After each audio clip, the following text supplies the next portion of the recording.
Today, we're going to talk about how not to be intimidated by size. This show is for everyone working at the coalface. Digital, business, marketing, social. This is At the Coalface with your host, Jason Greenwood.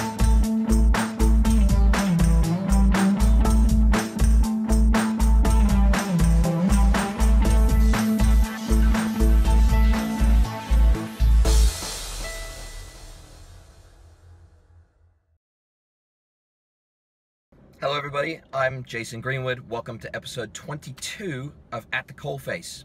Today we're going to talk about a topic that I guess I get asked about a fair bit, and also just sharing hopefully some of my experiences to make your life a little bit better and easier and maybe even more productive.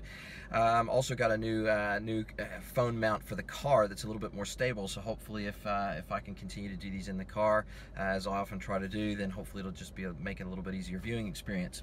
But anyways, what I want to talk about today is my experience and hopefully benefiting you of dealing with medium enterprises on up. So very large enterprises of you know, whether it be based on revenue of say 25 million plus a year, or staff count of say 50 staff plus, and at that sort of scale, consulting, I've done quite a lot of digital consulting, a lot of business consulting with businesses of that scale, and I know that when I first started out, it was fairly intimidating.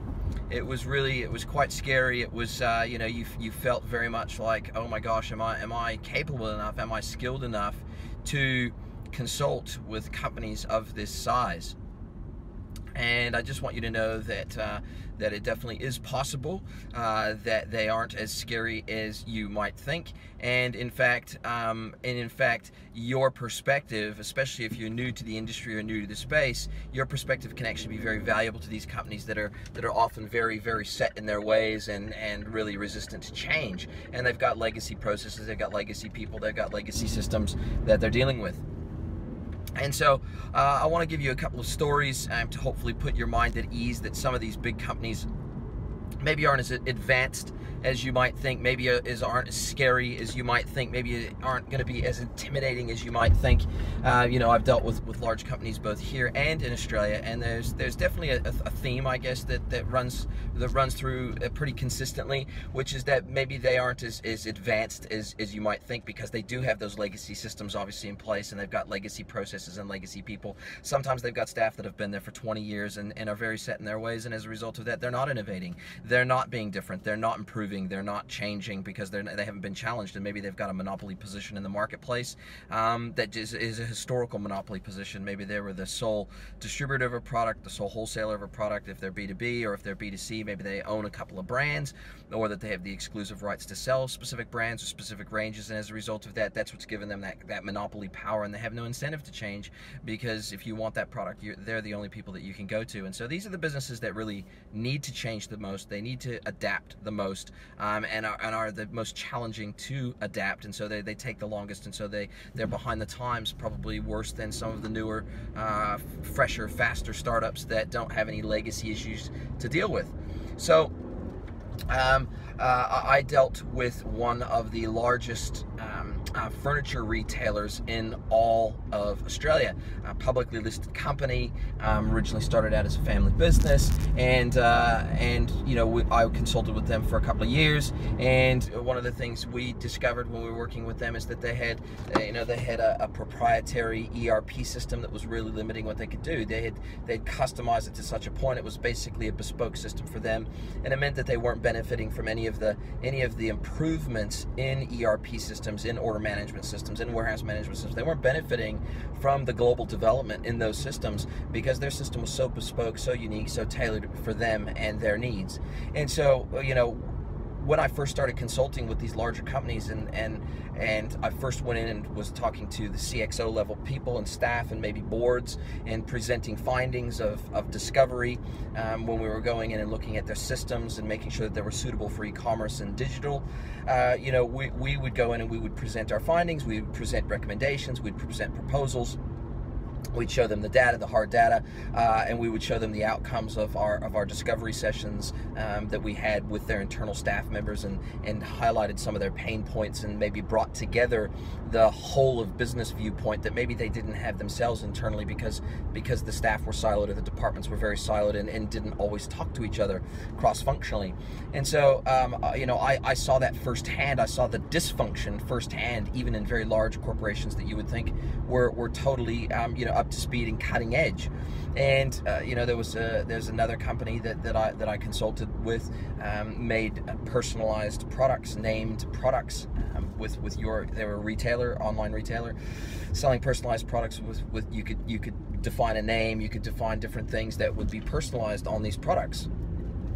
And we were looking at their systems and how antiquated their systems were internally, and I guess I wouldn't say backward, but certainly how challenged they were from a digital perspective. And they happened to be a pure play, and they only sold online. So we went in there and we saw some gaps in their online marketing. We saw some gaps in their online brand strength and how they went to market. Some challenges around competitors and what competitors were doing that were far more cutting edge than what they were. And that was one of my first ever big meetings, going back 5-6 years ago, big meetings with board level staff and management level staff, and we were presenting to 6 or 7 top guns within this business. And when I first walked in, I felt very intimidated. We went into a massive boardroom, massive projector, we're plugging in our laptops and everything, and it was up to me to present our findings to them and to effectively pitch them some of our proposals of how they could improve their business, and how we might be able to help them do that. So they had a lot of legacy systems. Once again, a legacy ERP, some legacy manufacturing, because they did manufacturing, some legacy manufacturing systems, and even though I didn't necessarily at that point know what the solution was to fixing all of those problems, I was confident that things could be done better than what they were doing at that point. And so I've progressively gotten better throughout my career of knowing what systems are out there to do specific things, specific enterprise business functions, and so I've just progressively gotten better at being able to pitch and recommend those solutions back to businesses, and how we can help scope those out for them, and that sort of thing. So that was obviously before HealthPost and before focusing on one brand again.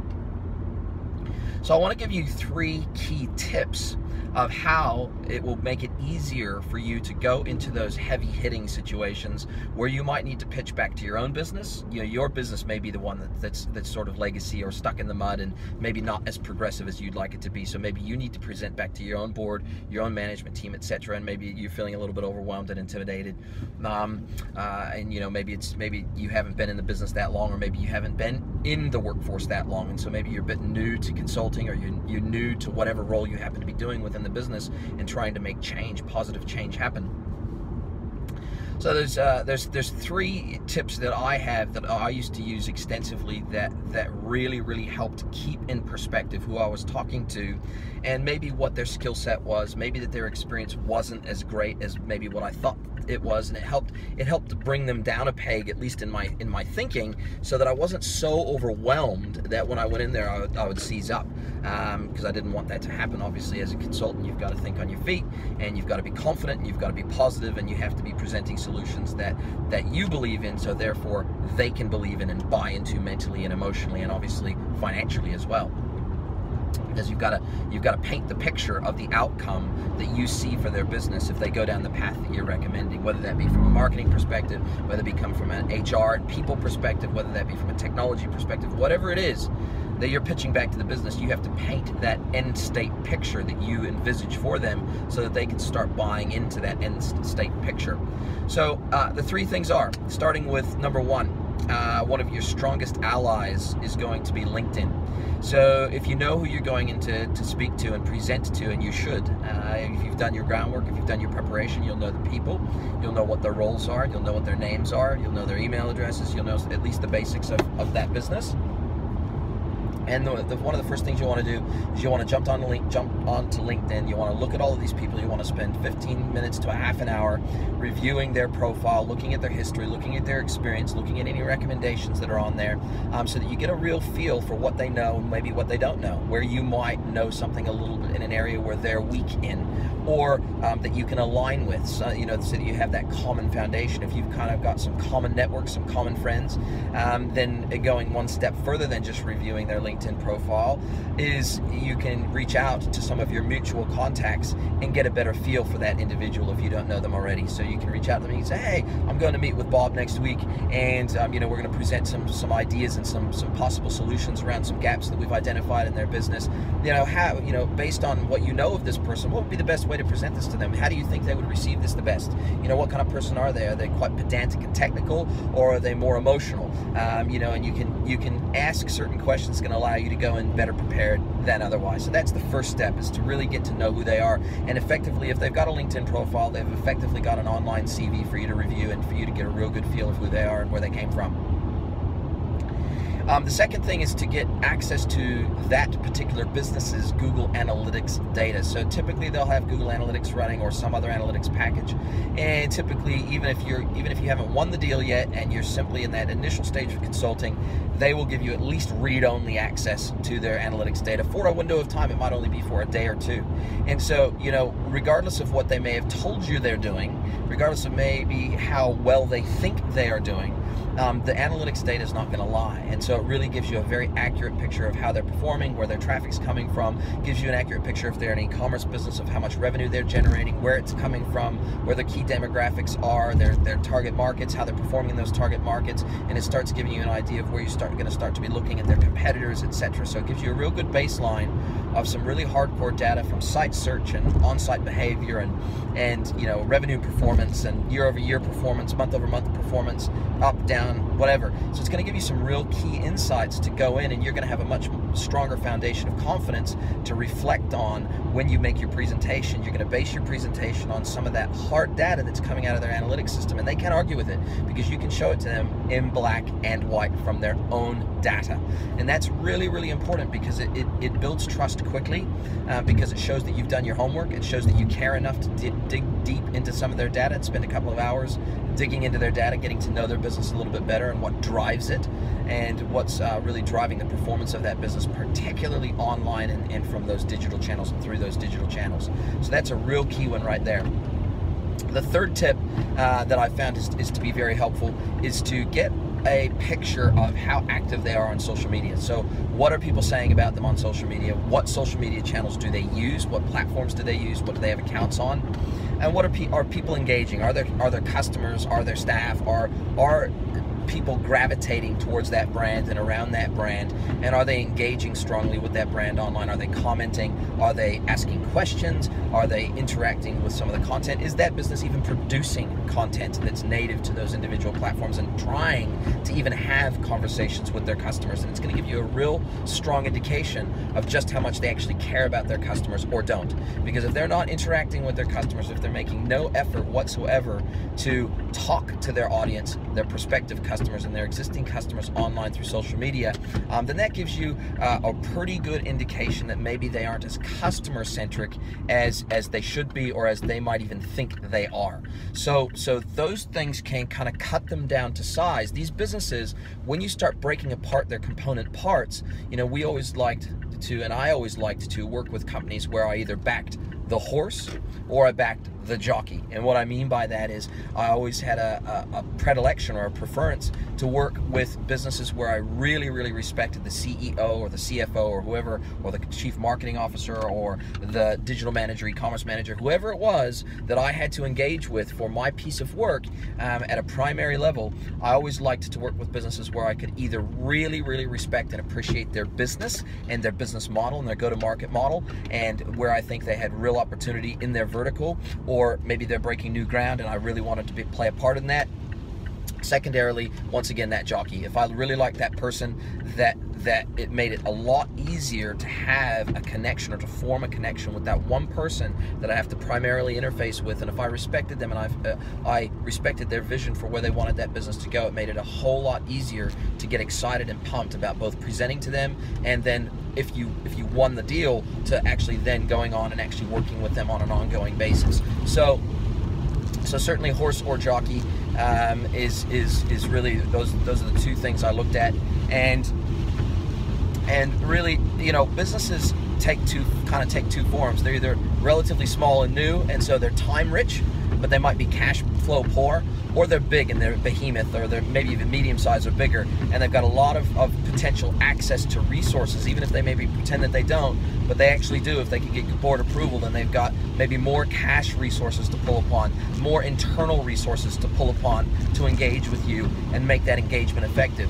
Whereas your smaller end of town, your small enterprises, small to medium-sized enterprises, what they tend to be is they tend to be more time-rich but more cash poor. And so you've got to take that into account when you are doing your pitch, or when you're putting together a program of work or a series of recommendations, a proposal to how they can best improve their business. You have to take those things into account based on what you know of that business and based on what you've discovered up to that point. So hopefully this information will help you to be less overwhelmed if you are either trying to get a job with a medium to large size enterprise that you feel quite overwhelmed, and maybe feel like you can't fit in, or maybe feel like that you're not going to be able to bring value to that business because you're new, or maybe you don't have the skill set to the level that you think they're going to expect. But in my experience, those businesses, they're often, as I said, they can be very dysfunctional. They can be, be stuck with legacy systems and processes and people that mean they're not necessarily as progressive as you think, and it's not going to be as challenging to make those positive differences. You can go in with that fresh set of eyes and you can make a real difference. And so whether you're going into work, and apply for a job with one of those large companies, whether you already do work for one of those large companies and you can hopefully take some of these ideas and improve how you fit in and the value you bring, or as a consultant or an account manager or a project manager or whatever it may be for some of these large companies, maybe working from the agency side, from the agency space or the vendor space, and you've got to work with some of these larger enterprises and maybe pitch to some of these larger enterprises. Don't be overwhelmed. I certainly was when I first started consulting with big companies. But I very, very rapidly learned after my third or fourth pitch to very big companies and sitting in boardrooms and doing these presentations on big projectors, is they've got a lot of the same problems that smaller businesses do. It's just it takes a slightly different form. So hopefully that's helped you to have a little bit more confidence to take on the big guns, the big clients, the big challenges, to face those head on, to do your best work, and to maybe approach those businesses slightly differently as you interact with them. And hopefully those three main tips will help you go in better prepared, more confident, and more likely to win the deal, whatever form that may take. Hope that helps. Talk to you soon. Bye-bye.